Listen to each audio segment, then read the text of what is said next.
Today on my weekly long run, I was having a bad day.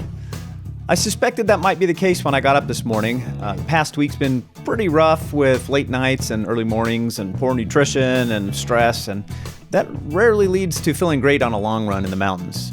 But I'm training for a big run this fall, 45 miles through the Grand Canyon, and skipping didn't feel like an option. So off I went, and almost immediately, I felt terrible. What do you do when your current circumstances have you functioning well below your normal capability? As I slogged through my 7.5 miles this morning, I thought of 4 things that helped that bad run be less bad. And in this episode, I'll share those with you. Because those are lessons that have worked for me when I'm having a bad day at work, not just on the trails.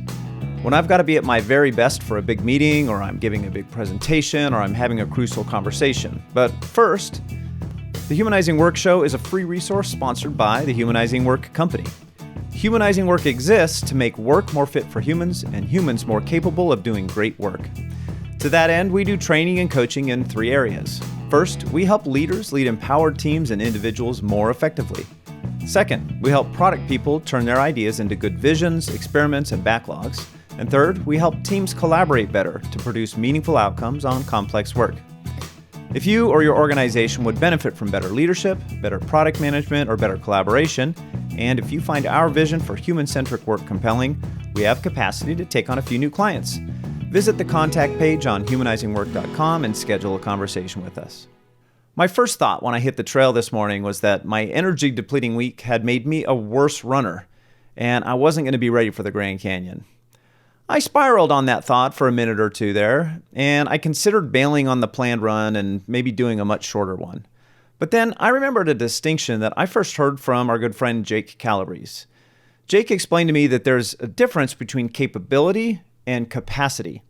Capability is our steady state, average capability, what we've developed over many years of hard work. And then, on any given day, faced with specific circumstances, our capacity might be lower than our capability. That was definitely the case for me this morning.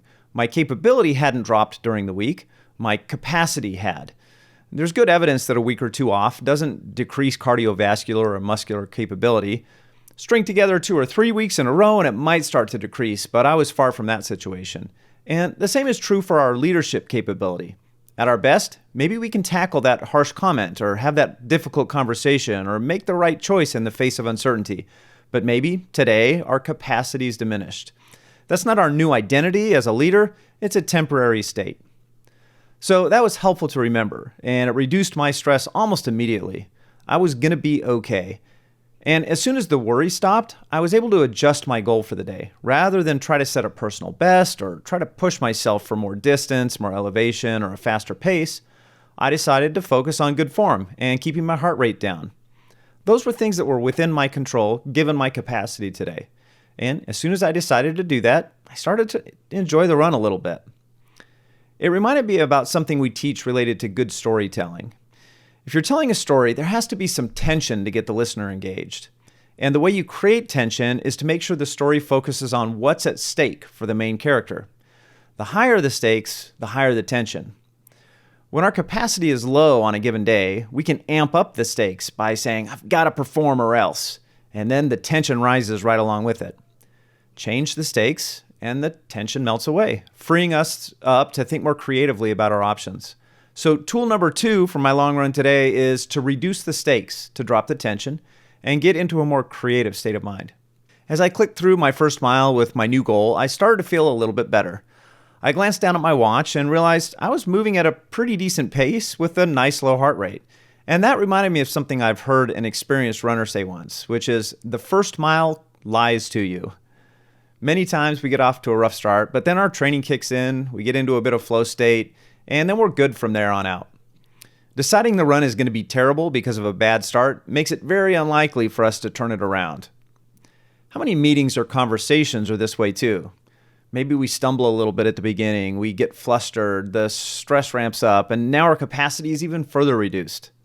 Stepping back and remembering that the first mile can lie to you helps us zoom out and remember the bigger perspective. There's a long way still to go, and things can still turn around. Finally, as I was turning the corner on the last mile of the run, I passed a couple coming the other direction who must have been in their 80s. They were both hiking along at a nice slow pace with their hiking poles, and they both had huge smiles on their faces, just happy to be out in the beauty of the Sonoran Desert in springtime.